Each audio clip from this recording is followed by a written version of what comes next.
Captain's Log, Episode 47. This week's episode of the Beer Vengers podcast is sponsored by Astoria Beer and Cheese Ditmars, located at 35-11 Ditmars Boulevard in Astoria, Queens. It's that time of year again. Check out their extensive collection of pumpkin Oktoberfest-style beers while supplies last. Enjoy the eclectic array of craft beer, artisanal cheeses, and specialty grocery items at Astoria Beer and Cheese Ditmars, home bar to yours truly, Captain Porter Brown Stout. This week, Captain and the Beer Wonder hang out, have a couple of beers, and take a look into what's ahead for us in the fall season, and all that entails. We could fit into an hour anyway. Remember to like, star, and subscribe whenever that feels appropriate. And send us your emails at thebeervengers@gmail.com if you have any questions, suggestions, or if you just like hearing us talk about you on the show. And now, without further ado, please enjoy episode 47, Falling Forward. Well, we're the Beer Vengers, Beer Vengers, Beer Vengers. We're the Beer Vengers. Welcome to the Beercast, everyone. Coming to you from an undisclosed location in Astoria, Queens, I am Captain Porter Brown Stout. And coming to you from an undisclosed location in the county of Kings, it is I, the Beer Wonder. And we are the Beer Vengers. Yeah. Urza. Sorry, I dropped I know, didn't follow you there at the end, but No, it's okay. That was very clean. We were trying to end together, and that's the challenge on this one. So, very energetic version of it this time. I know. I liked it. I liked it a lot. Yeah, it's we're not. This is not a day drinking episode with the two of us, but after a big epic show last time about the Golden Mile in Dayton, we're kicking back a little, doing a sort of a transition because it is. By the time you hear this, it may still technically be summer, but fall is upon us. So we thought we'd be a little reflective on what's coming up in the world, what's coming up here on the show, to tease you there a little bit.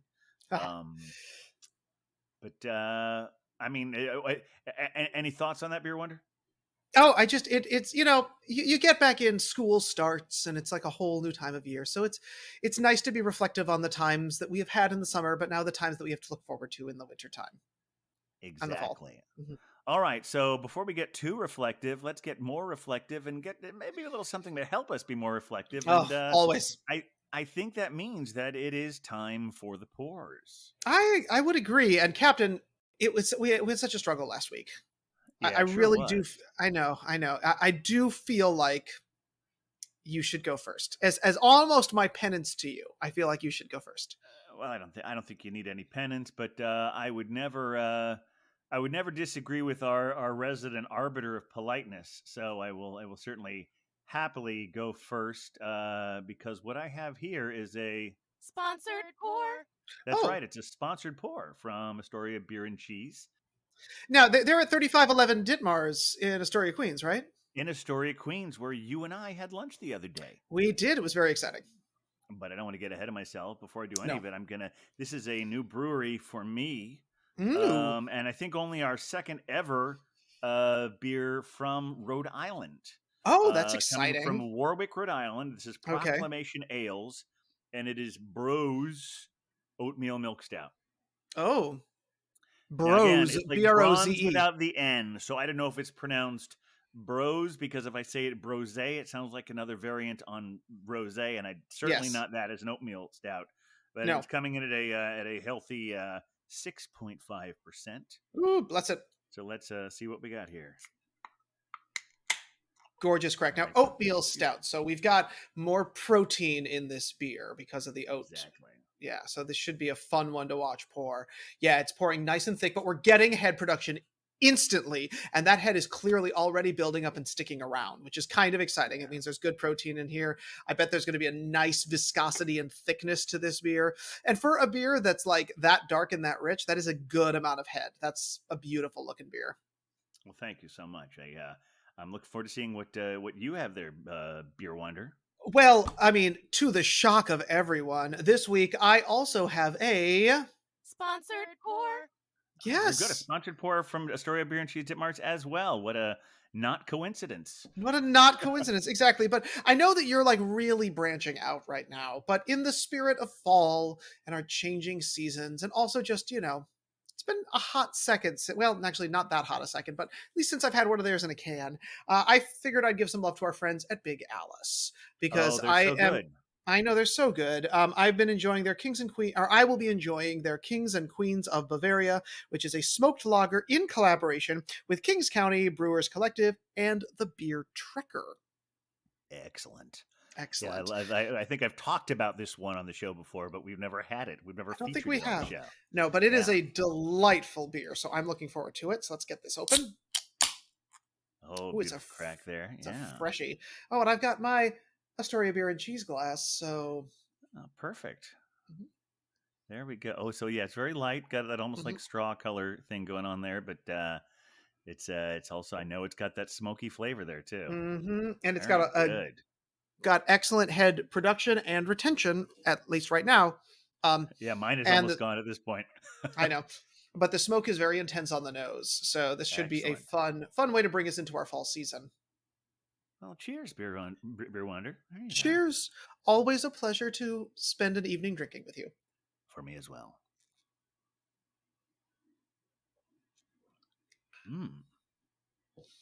Okay, that's Mm. yeah. This is I no. It's just it's almost surprising because this is a pretty traditional oatmeal stout, Mhm. Yeah. and I've had so many things with so many variants, and having such a hard time finding things in that general wheelhouse.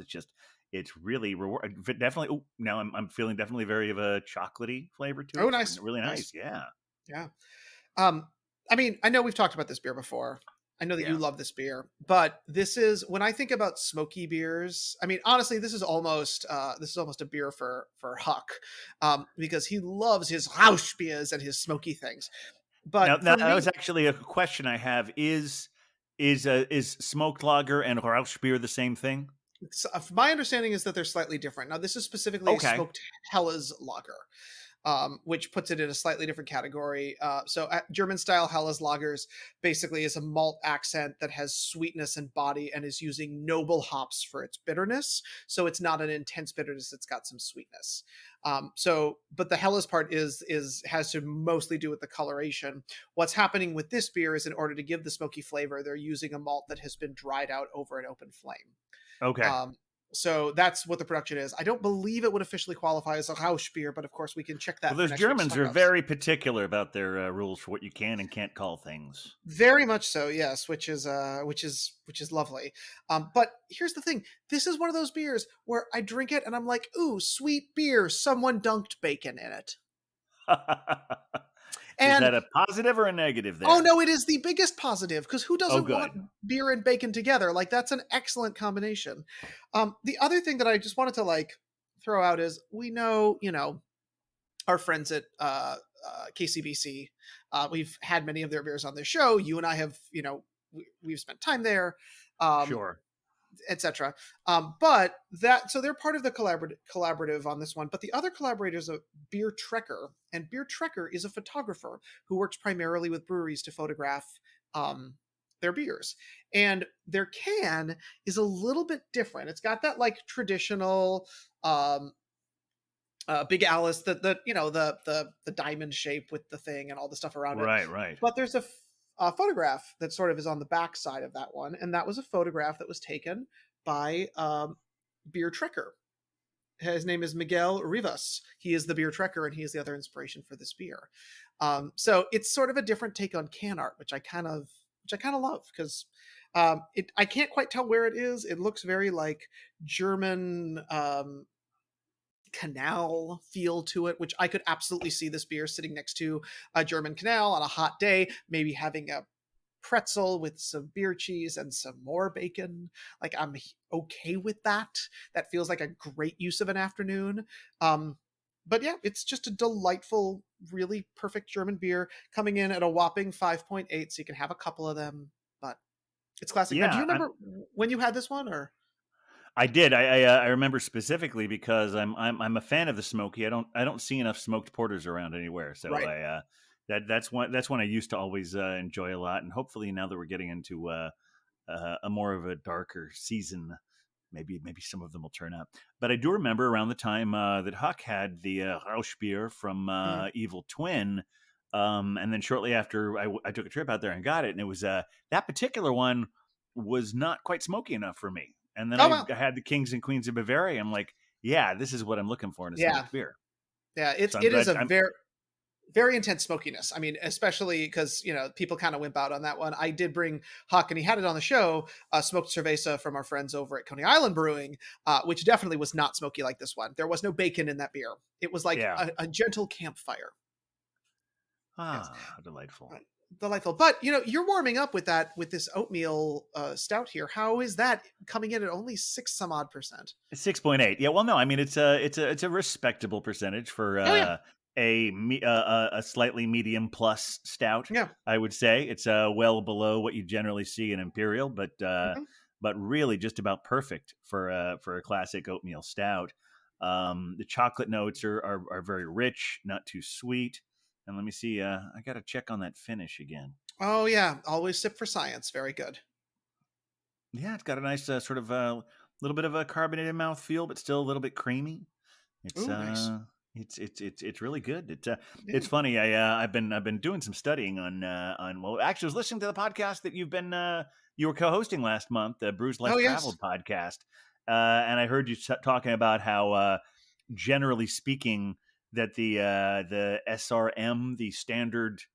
Wait a minute, standard Reference method. Yep. standards Mhm. reference method, a new method. It's such an Yes. easy one. It's why I always forget. It's like it makes perfect Exactly. sense. Yep. It does not sound necessarily like it would even be about beer. You could say it for anything. But you're talking about how the standard reference method, generally speaking, you can't really tell 40 anything 40 up apart, Yeah. and it goes I up mean, to like as 80, yeah, doesn't it? it go well, yeah, but at that point you're dealing with like a spectrometer and you're shooting light through it. And 40 is like roughly the cutoff. I'm sure it's Yeah, fudgy in there. it's where I almost feel that the SRM should factor taste as well as sight into it, because I definitely I can't always tell looking at something whether something is lower or higher on it, but I definitely, if something like an imperial stout that's 15% is probably physically darker, even if I can't perceive it with a naked eye, but it tastes darker. Yeah. Oh yeah, absolutely. Well, and again, I was honestly just chatting with a brewer the other day about SRMs and coloration and beer, and they were telling me that like yeah, they like to get a little sneaky with it. Like they want to mess with the way that our beers look so that our eye doesn't quite know what we're getting and we get a nice surprise when we take that first sip. And honestly, I'm here for that. Like give me all I've the had some great coffee blondes. exactly. Beautiful, right? And one with that type of beer as well. No, Yeah. I'm sorry, that was just some sort of a no. Yeah, the coffee blonde is a really interesting beer. I had a couple of those when I was in Ohio. I also at I don't know if they call it, they call them albino stouts, but I've seen Yes. some white, Mhm. they call them white stouts, I think. White stouts too. Yep. I've seen that too. And yeah, that's you're right. It's something where SRM be damned, it's going to taste like this. Yeah. Well, also, I did. While we're speaking of all of the studying you've been doing about brewing and beering, I would love to. I'm excited to mention that our friend Huck is going to be the current host on the Brews Less Traveled podcast, and it seems that you may be making your way into the Unboxed Experiences universe a little bit. Yes. That is absolutely true if things all go well tomorrow. And Yes. if it doesn't, I may have to edit this out. But yes, presumably there is at least a 50-50 chance that by the time you're listening to this, I will be officially on the payroll. Well, I mean, I guess I'm already on the payroll because I'm getting paid for training, but Yep. I feel if I stay on the payroll and yeah, I'm really looking forward. It's a lot of fun. Just talking to strangers about beer and cheese and getting paid for it. It's something I've been training for my whole life. I know. Well, it is what we train for as beer drinkers is the ability to nerd Absolutely, out with yeah. other friends. Well, speaking of nerding out, I feel like we do need to acknowledge that the last time we recorded this, there was a bit of a world event happening, and I mean literally happening while we were recording this. Oh So, yeah, yeah, yes, that's absolutely true. I'm glad. I I mean, almost forgot. I'm glad you mentioned that. Yeah, well, because Now, wait a minute. Which world event are you? I know there was a New York event. What was the world event you're oh, referring to? well, I mean, it was a New York event, but honestly, New York, when things happen in New York, the whole world notices I because mean, well, but it was more East Coast than anything else, right? yes, that is correct. It was We're primarily talking East about the Coast. weather. Yes, we're talking absolutely Yeah. about the Oh, weather. yeah. Yeah, because while we were recording with the incredulous bulk, um, uh, I was looking out my window immediately to the left of me and noticing these flashes of lightning, and I was like, "What is Yeah. happening here? This is a little strange." Of course, I have double-walled windows in my secret lair here in the County of Kings, so nothing was going on. And then after we finished, I went down to get my mail, and as I was there, I saw people who work in my building, like taking care of it, managing it, pumping water out of the basement. And I was like, well, this is a little strange. And then I looked out the front door and there was this like the door outside my apartment was a river. Now I live on a hill, so everything goes straight down towards the ocean. So there's not really like a threat of flooding when it comes down from the sky. We get Sure. issues with storm surge. So it was sort of like, oh, I guess it's really raining outside. And then I hopped on to the good old Twitter and all I saw was, oh my goodness, the subways are shut down. And it Yeah, I heard that blew later my that night. mind. I know. So I was just curious, how was your misadventure with Hurricane Ida? Here was my experience with it. Yeah. I mean, you may have read either. I don't know if they officially announced it until the next day, but or they might have on the evening news that night that it was the largest single amount of rainfall, or largest amount of rainfall in a single hour that had ever been recorded in New York City. Oh yeah. And that was the hour we were recording. Yeah. And I can't see my window when I'm recording here. It's behind me. Okay. I do make sure I close that window to block out the street noise. Yes. But up until the time we were recording, I would have had it closed anyway because the wind was blowing any rain there would be through that window. And Oh it's wow. all in my apartment. It's always that one or the one in my bedroom. I can never have both windows on open at the same time if there's wind and rain happening. And I had several times checked the back window to see if there was any water. It was coming in that way, and it wasn't. Well, apparently, while we were recording, the wind shifted. Oh no. So it's no great tragedy compared to especially some of what happened to some people. But yeah, we ended the podcast. I went and opened the window. I was like, hey, the wind isn't blowing this way anymore. Oops. Went back to my back bedroom. Yeah, and the carpet was soaked and did dry out for about another 2 days. But Oh that was pretty much no. all I had to deal with. Yeah, it was some of it. My laundry basket took on some water, but nothing that changed my life. So I'm it was pretty crazy, but Yeah. that's how we survived that here. Yeah. Well, and I mean, the city is still drying out to a certain degree, I think. We're still hearing Yeah. reports about things that happened, especially in parts of Queens and some of the lower lying inland parts of Brooklyn and the County of Kings, and even bits of Manhattan that really took on a lot of water. So certainly the Beer Vengers thoughts are with everybody who suffered damage during this one. But I'm Absolutely. happy to say that at least within our sphere of influence, everybody seemed to come out of this one okay, which is good. Yes. Until the next one happens. Yes, Well, actually, I should say we did have a casualty within our sphere of influence, and that was that our friends at Strong Rope did take on a lot of water in the Gowanus area, and they were closed for a few days and did have to dig themselves out a little bit. So I did want to send some extra love to our friends over at Strong Rope. I was there a little while ago, picked up some beers from them. So if you happen to be in the Gowanus area or in Red Hook or further upstate, go throw some money at our friends at Strong Rope because not only do they do excellent beer, but they could probably use a little extra love right now. I'm so glad you mentioned that because I almost neglected to, and I'm not. This is not just using this as another opportunity to mention our sponsor, Astoria Beer and Cheese Ditmars. They had some pretty serious flooding in their basement as well. Oh, okay. And when that kind of flooding happens, it's not just rainwater. So pretty much anything that gets touched has to be thrown out. So they had to throw like a lot of beer they had in storage down there as well. So it was pretty costly damages both to merchandise as well as the facilities. But they have recovered from it. They've got it all cleaned out. But yeah, I know that must have been pretty costly for them. I don't know how much of that's covered by insurance, but it's pretty rough. Yeah. Well, either way, it's a good idea to swing by Astoria Beer and Cheese at 3511 Ditmars Avenue in Astoria, Queens, and Ditmars Boulevard. Ditmars Boulevard. Thank you. Ditmars Boulevard. All This right. is what happens I know when you it's live in the County of Kings. it is parallel with the avenues. That's true. It's the thing is like if it were an avenue, it would be 22nd Avenue, but instead it's Ditmars Boulevard. So it's just about how, everyone's in all of New York City. It's not just Kings, Queens.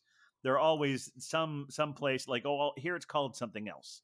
Right. Like we all know that 6th Avenue is the Avenue of the Americas, but Clearly. if you're actually counting numbers, it could really throw you off if you didn't know to look for it. Yeah, absolutely. No, it's well, I was gonna say it was lovely to see there. That said, I also just kind of only know how to get there by walking. Whenever I meet you there, I'm like, I know exactly how to get there, but I could not like tell you how many blocks to go. I just know what the landmarks are. There's that outdoor trolley that everyone sits in, and then you get to Astoria Beer and Cheese. Well, it's very convenient that it's the Ditmars stop on the NW train. It's the last it's one. on Ditmars. What doesn't really matter if it's an avenue, a boulevard, or a street. You know you're at Ditmars, and you go to Ditmars and go a certain direction so you get just to keep walking. So yeah, exactly. Most definitely. Well, I really don't know what qualifies it as a boulevard. I just know that that's its name. It's because it's classy, Captain. It is a pretty classy place. I know. I will grant you that. Yeah. Well, here's the thing. You and I met up there a couple days ago, and we had a lovely time and lovely chat. But when we were sitting in the backyard, one of the things that I started to notice is that we are in that weird transition period between the like dog days of summer, where it is just brutally sweaty hot all the time, and all you want is a light crisp beer to cool yourself down if you're not the captain who drinks porters all year round. But like we're getting a little bit of alternating between that like intensity of heat and the sort of cool beginnings of fall. Which means it's a transitional beer time for us. The kids are back in school. The Keys to New York program is being enforced in New York City. Fall is arriving, and I know it's one of my favorite beer drinking seasons. It's crazy that I guess the official end is September 21st. But it always feels like the symbolic end of summer is Labor Day weekend. Very true. Had a few interesting beer vengers get-togethers over the Labor Day weekend. Yeah, absolutely. One that I was at, and one that you were at. Exactly. So do you want to fill us in on what beer venging was done in your part of the world? Sure. Went over to Huck and Cider Girls' neck of the woods in their undisclosed part of the Upper West Side of Manhattan town. Yes. Started out in the park. Met them there along with the Belgian Babe and Nutpool and Wheat Lightning. Well, say what you will about Nutpool. Say what you will about Nutpool. He brought some interesting, some very good pours and some that were interesting experiments. Was one from our friends at Pabst? He did not bring any Pabst this time. No. Oh, No, that's fine. That's fine. He was. He was trying. You remember I had a really great beer from Edmund's Oast, an episode. Yes, actually, it was the last episode, I think. And he got something from the Astoria Beer and Cheese Broadway. Nice. That was a peanut butter and jelly beverage. Okay. I'm not sure it worked. Okay. It was attempts are good. Attempts are good. Yeah. It's I wanted to like it, but I just it was I don't think anyone thought that was an experiment that worked great. There were some other good ones there though. I brought since in the spirit of the beginning of fall, I brought a smashed pumpkin. Oh, lovely. From Shipyard. Those are so good.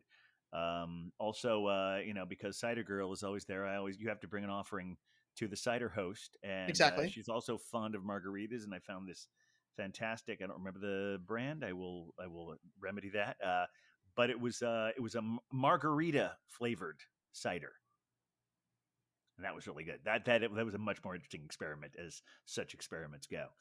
And I also brought this giant can from Junkyard in Minnesota, and it's basically a can, but it's 750 milliliters. Whoa! So it's got a huge diameter there. It was one I got from Tavor, and as soon as I saw it, I've occasionally opened my beer fridge and I looked at that one. I said, "This I have to save this for a sharing occasion." Yes. That's not to be drunk by yourself. Exactly. And it was a Rocky Road Stout, and we all had a good time with that one too. And it was Mm. just great seeing everyone. We hung out in the park for a while. We went over to their apartment and had a nice time. Hung out there for a while. Played an unusual card game that Nutpool brought, Mhm. and this lovely 6.8% oatmeal stout must be working because at the moment I'm blanking on what I'll remember it. I It believe there was were unicorns involved. Yes. unicorns. That's it. You've played the game. Yeah, I have indeed. He's brought it to work. Okay, so yes, it was a unicorn. Something. Do you remember the full name of the game? Something Was it unicorns. Unstable Unicorns? Unstable unicorns. That was the game. We had a lot of fun with that, especially when I got to turn all of Cider Girl's unicorns into pandas. Well, those My damn highlight of the pandas. game. Yeah. Exactly. Well, they can be so unstable, but it's good to know what they're up to. Yes. Well, I unfortunately had to go do my Clark Kent job that evening, which is just how things work. But I was able to meet up with Huck and Cider Girl and Nutpool and Wheat Lightning and another unnamed, hopefully soon to be Beer Avenger, the next night in the County of Kings at a little area called Industry City. Now, I don't know if Okay. you've ever been there, Captain. I have not. Okay, That well, I'm it's aware of. right. So it's a development in the Sunset Park part of Brooklyn. They used to be old Brooklyn Army like storage areas. They were for the federal government, and so they were Uh-huh. turned into just a combination of shopping and workspaces. There's a really cool market that does all like the Sunrise Market, which is all Japanese food there, and then they have like a little food hall that is all different kinds of Japanese food as well. And then as a part of it, they have a row that includes a distillery that makes a ginger infused liqueur, which is excellent, a sake place, a barbecue spot, and the Big Alice Barrel Room. Oh, great. Yes, I've been meaning to Yes. go there for the longest time. Yeah. Yeah, it's a great spot, and so we all met up there on the Sunday of Labor Day weekend. Many of us coming from our undisclosed working location in our Clark Kent jobs, and we headed there, and we got there pretty late, and we were all very surprised that for Labor Day weekend it was not terribly hopping.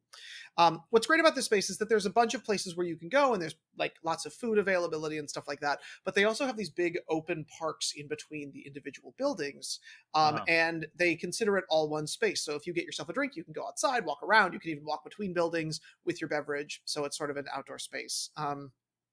And so we enjoyed some time there, had some pizza, sat under the sky in these beautiful preserved areas, and really took care of the folks over at Big Alice. It had been a minute since I'd seen some of those guys, since in my other Clark Kent job, I used to get to know a lot of them.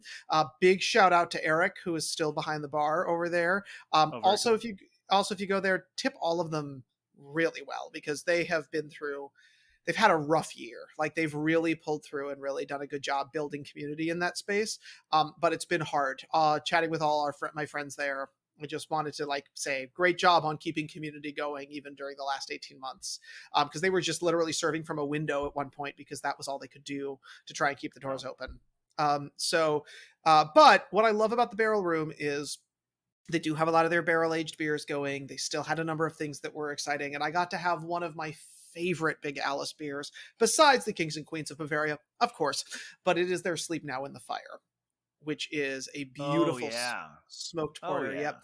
Yeah. Oh, it's so good. And this one had come off of their bourbon barrels fairly recently. So it Wow.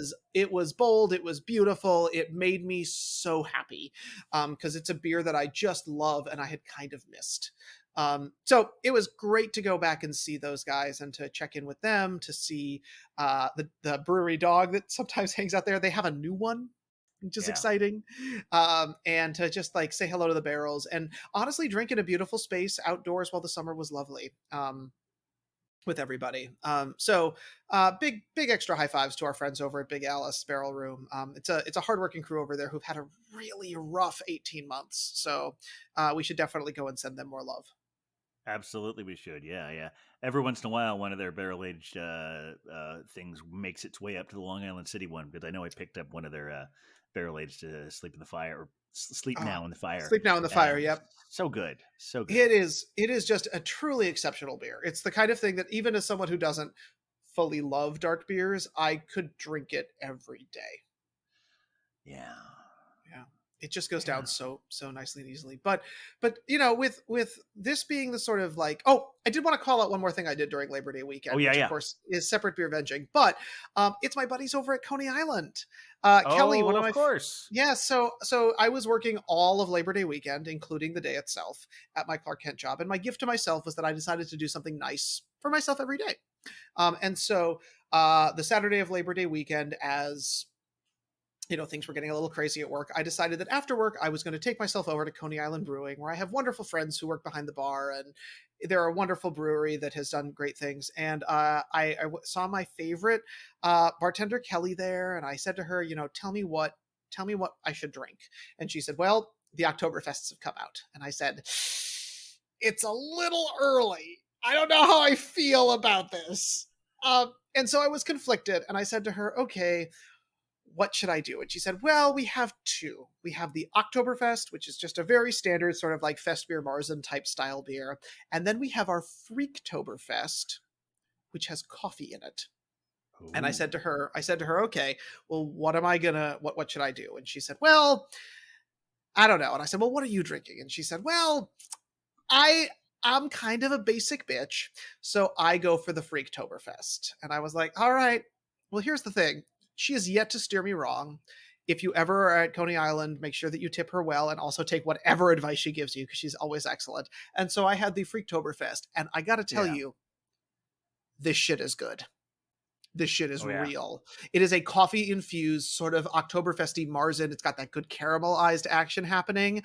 I honestly, it's one of the better like Oktoberfesty style beers I've had in a while. I was super impressed by it. There's something else in there, and I could not get them to tell me what it was, / I don't remember, because I maybe had a few of them.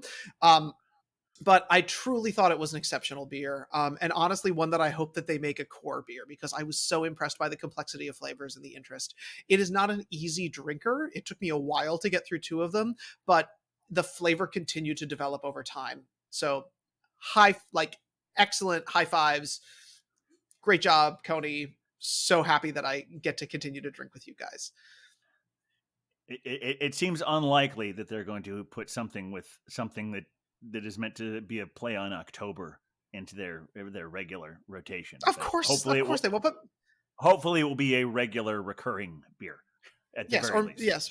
Perhaps they'll bring it back next year. But, the thing is, with us heading into the Oktoberfest season, now is a time to start to break out all of those fall beers. So, Captain, I'm curious, what are you excited about as we head into our fall season of drinking? Well, it's another plug for the sponsor here, because they've got a big selection of pumpkin and Oktoberfest beers. And right now they've got, when we were hanging out there the other day, I kept going to that Schlafly. It's one of the best. I love the pumpkin, and I really dig the Warlock, because that's a pumpkin imperial stout. But that Schlafly is it's always so reliable and so rich and so good. And because it's imperial, it's not a little thin like some pumpkin beers can be. So it's really great. And I was also at the grocery store a day or so ago, and I saw this big. It was a pumpkin variety pack from Elysian. Oh wow! So it has there's one they have that's so great called Punkacino, and they got a pumpkin stout, and they've got an imperial pumpkin, and they've got a regular pumpkin. I'm like, yeah, I didn't. I think it was getting enough things that it didn't want to carry the 12-pack, the 3 or 4 blocks home, but I definitely plan on going back and seeing if they still have that. The other thing, speaking of things with plays on Oktoberfest, the first weekend in October, they're right around the corner from you. Yes, indeed. Blocktoberfest at the Brooklyn Navy Yard. It's a beautiful space. It's right by our friends at Transmitter, who do exceptional beers. And I bought my tickets as soon as I found out about that. It's I think now it's like $50 for 4 hours of unlimited tasting. I know, and everybody's going to be there everywhere. Yeah. Hopefully you will as well. Yes, hopefully. I'm still working out some of my Clark Kent job things to make sure that happens, but I'm very excited to get a chance to join the whole Beer Venger crew there, hopefully. Well, if you need any of the other Beer Vengers to write you a fake doctor's note, maybe we can oblige there. Yes, that I'm sure we can make that happen. You know, the beer wonder has important beer venging to do in his And life. if your supervisor is listening, we were just joking. And if he gives a doctor's note, it's going to be absolutely real. Correct. And that's all Absolutely I'm going to real. say about that. 100% bona fide. Yeah. Yes, cheers to that. But that said, I love fall beer drinking because we get, I think a lot of people, think about beer as being like the thing that cools you down in summer, but I love that like warming up sensation that tends to come out. And one of the beers that I'm really looking forward to, and I still have to sort of plan my adventures around this, is my friends at Five Boroughs Brewing do a very traditional sort of like Marzen style beer. They used to do a Penn Fest beer, which was for the Penn, uh, the the Penzi, which was that food hall at Penn Station in New York City, Okay. which I believe is no longer.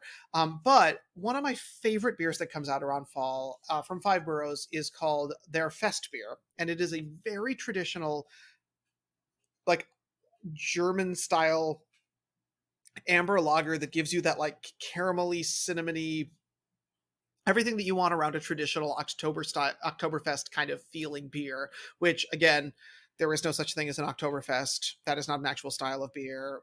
Well, yes. I It's mean, usually you say again, have we actually discussed that on the show?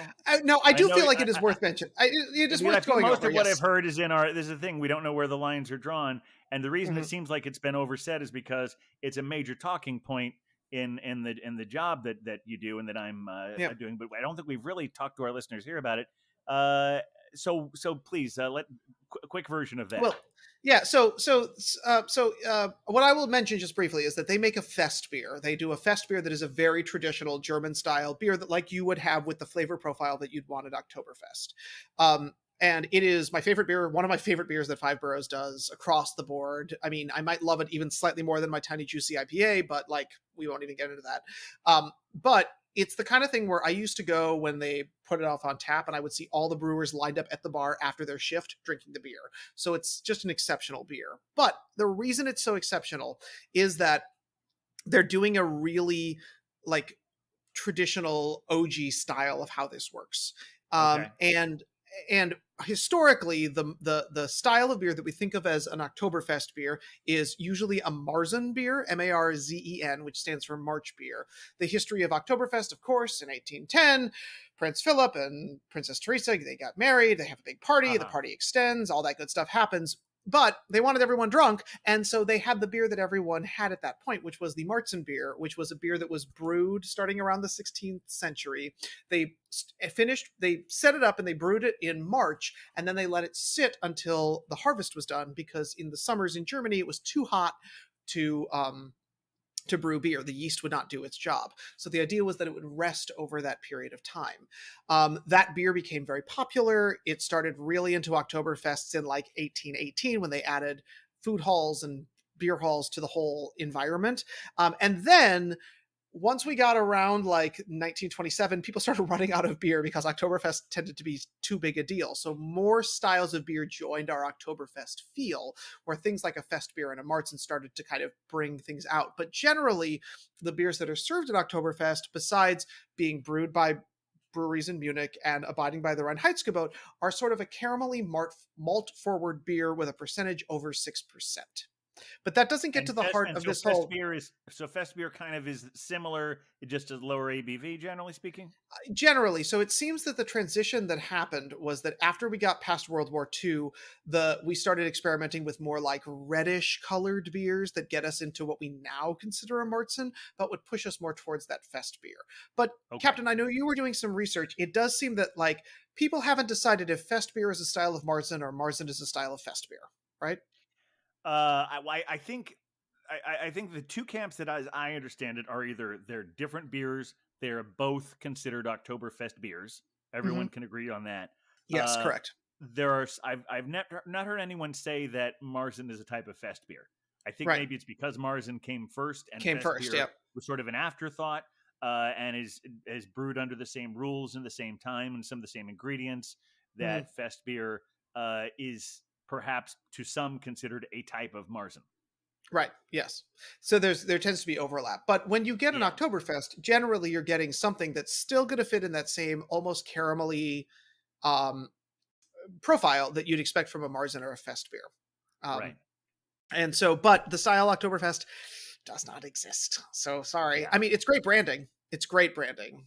Let's be honest. But and the one you had at Five Boroughs is a fest beer.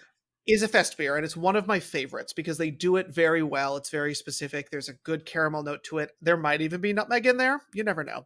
Yes. But yes, but there's a little bit of something that kind of gives it that like fall feel that doesn't try too hard. It's gentle, it's Yeah. delicate, it's really interesting and kind of complex. Again, they could never make it all year round, but it's one of the things that I always look forward to. I don't know if they distributed it last year, and I definitely did not get down. So I am excited to go and visit them in Sunset Park at some point and pick up my Fest beer for this year because I have definitely missed that one. I feel like we're being allowed to have a more full, protracted fall season this year. Mhm. Uh, Yeah. I'm looking back on our year, almost a year that we've been doing this.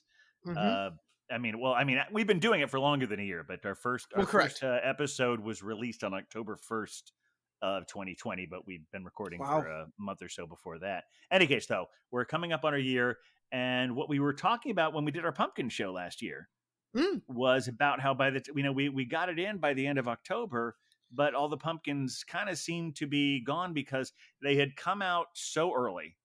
I think right. they felt like I started seeing them in early August, I know. and people were so ready to think, okay, we're one of this is just my own theory that people were so ready to they thought if it became a later season, then it would maybe move us beyond everything we've been dealing with in the spring and the summer.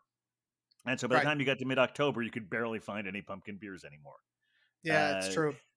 this year, I definitely saw some in August, but I feel I didn't really start to see a significant rollout until the last couple of weeks.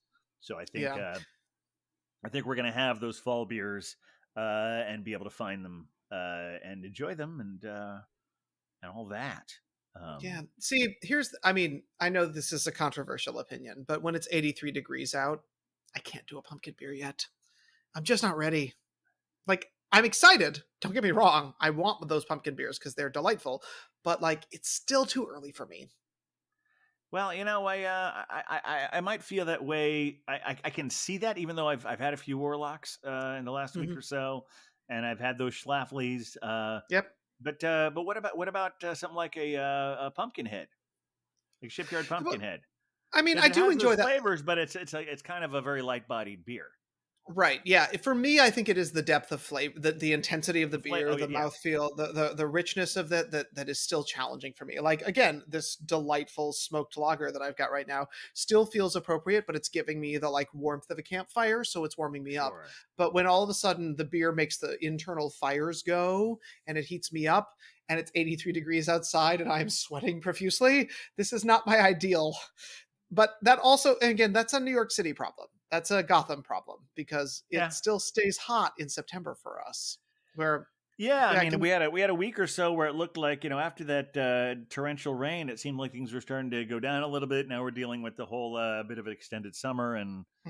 and I thought I was maybe starting to get done with the air conditioning, and now I'm sleeping in it every night. But Yep, hey, there we could have worse problems.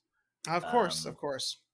and that's brings me again to like what we're talking about, how we're looking forward to the changing of the season, and also looking forward to what is ahead for us. How are we? Because the virus is always there; it's always with us. Yeah, We're of always course. uh, and uh, and it's been really interesting. We started talking about this a couple of episodes ago about how here in Gotham, Yep, they started requiring, and I'm having air quotes here. They were started requiring businesses to get proof of vaccination.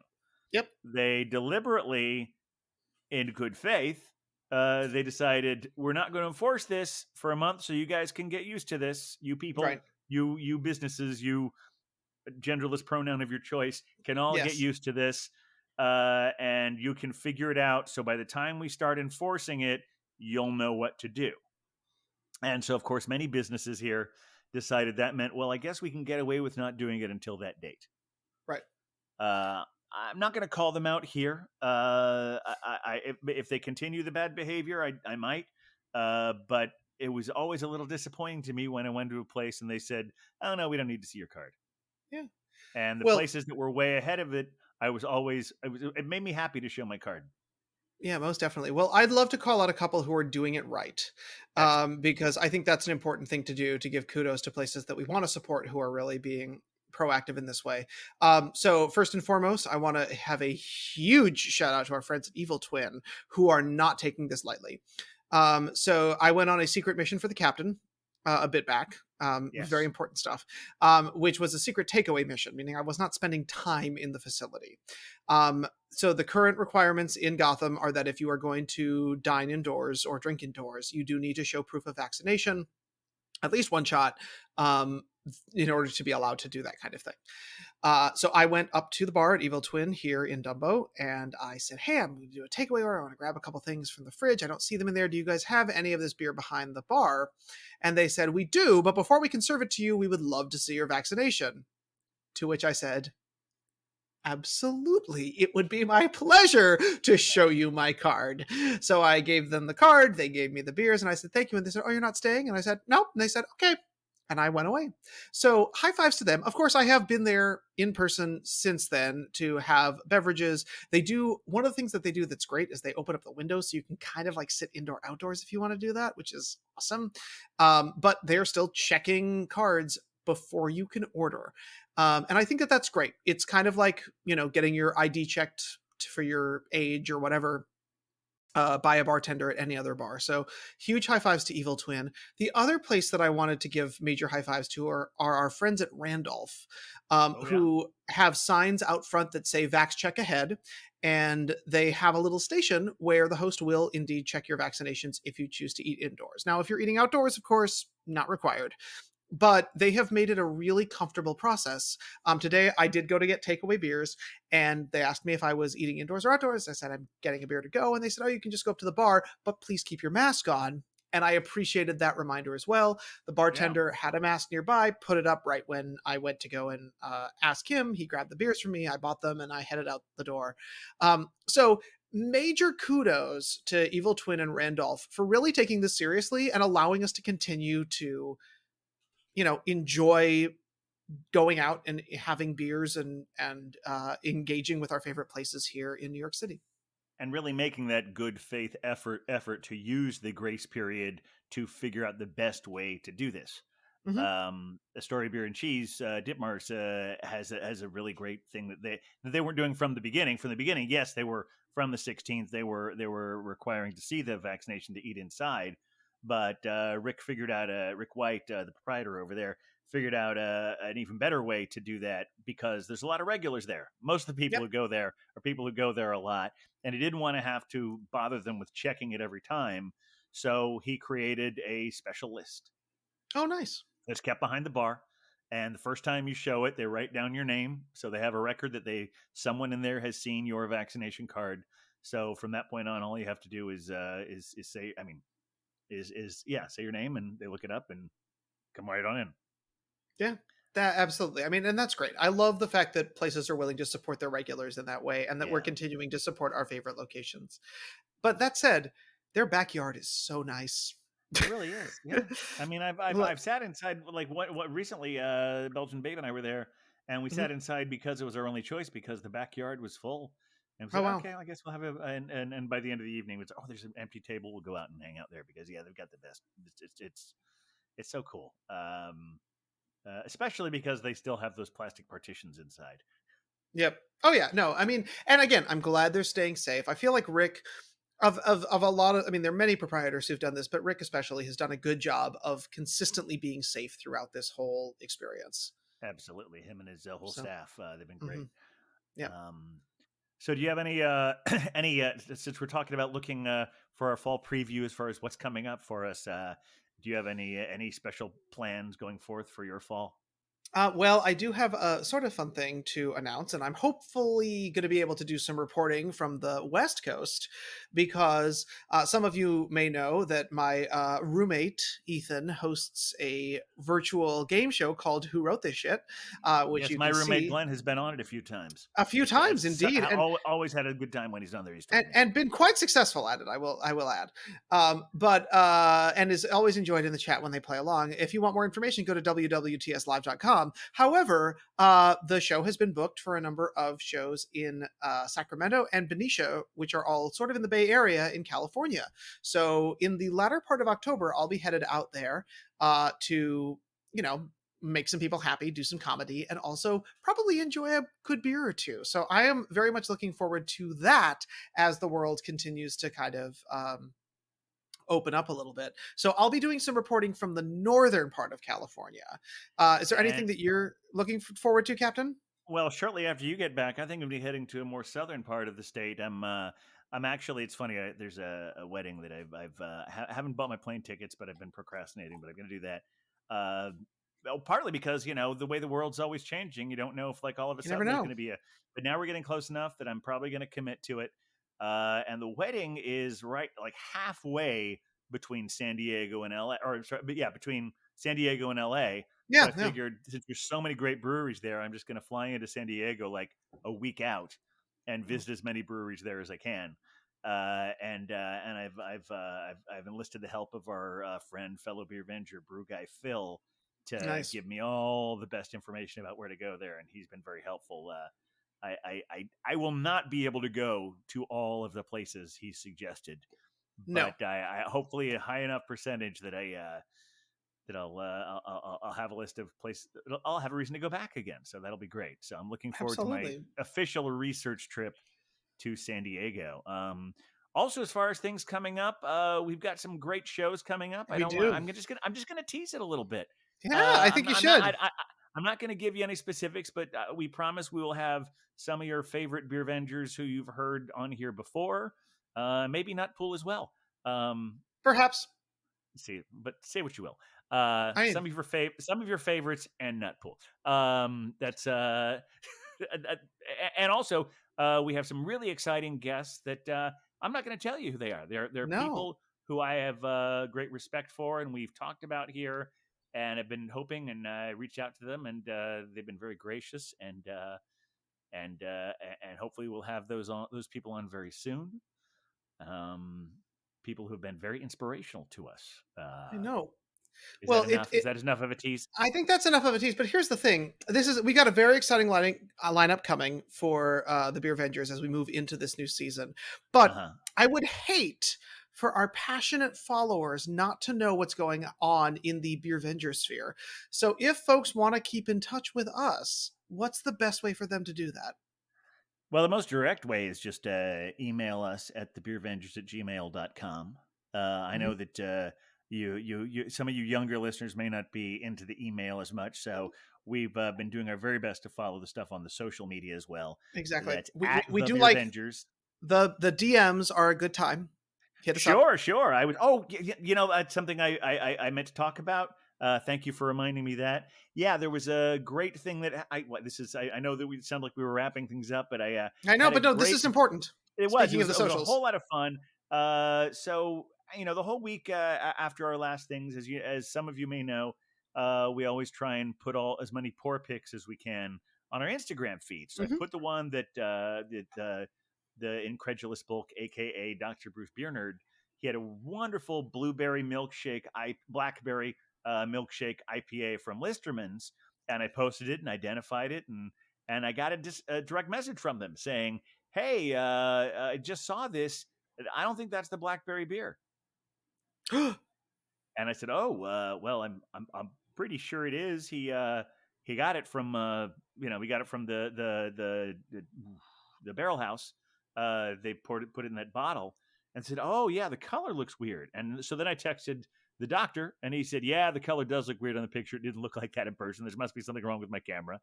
And then I explained it, and they were also thrown off by the fact they haven't bottled it because Oh, the barrel house is bottling their draft. It's something they Oh, started wow. doing in the pandemic years, rather than the pandemic years, like it was a long time ago. But it's still going on. Well, But in the yeah. early days of it, that was one of the things, because a growler or a crowler or even a howler seemed too much for a large ABV beverage. So they started bottling their drafts. And so, yeah, so between the color and the pour, and we had a lovely conversation, and they even texted me a picture in their tap room of what the beer is supposed to look like. Well, So that I'm was a lot glad of that fun. they're being important. They're doing important scientific research there to make sure that But we are accurate in the Beervenger sphere. But you don't have to be someone as important as Listerman, because you're all important, because you're all Beer Avengers. So if you reach out to us on the direct messages there on Instagram or on Twitter or on Facebook, we'll figure it all out, and we will reach out back to you, because